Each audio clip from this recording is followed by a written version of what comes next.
how has the field changed in dermatomyositis? Well, it is a different field. I think that not so long ago, there was a whole question of whether people who had only skin disease even had dermatomyositis. And so there was a lot of need to almost think about how do we classify patients, and that took some time. And so now we can incorporate patients with skin-predominant disease into the diagnosis of dermatomyositis. Having said that, patients really have a hard time getting diagnosed, and it can sometimes take a decade for them to really get the proper diagnosis.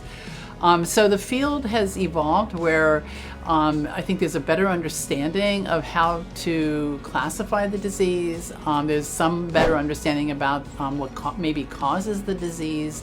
There's genetics, there's triggers, and I think they're all things that are being studied, and also trying to find better therapies, which is something really that wasn't happening. There's only been one drug approved for dermatomyositis in the last 75 years, and so it's time for the field, now that it's developed the way it has, to get some new treatments. The field of dermatomyositis is becoming quite exciting, probably the most because we're better able to identify those patients.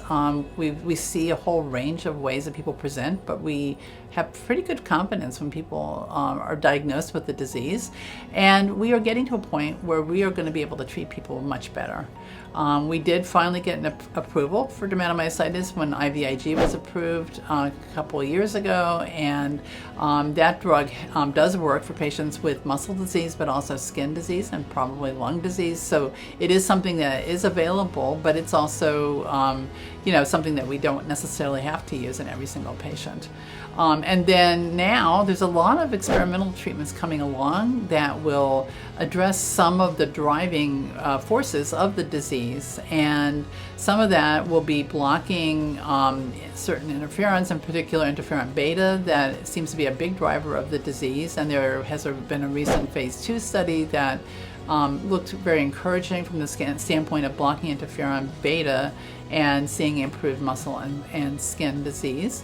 But there are other approaches that will also decrease interferons in the skin and muscle that are drivers, and these can involve certain pathways that, such as JAK or TYK inhibitors, that can also lead to decreased interferons and decreased disease activity. So we're really in an exciting time in terms of being able to think about better treatments.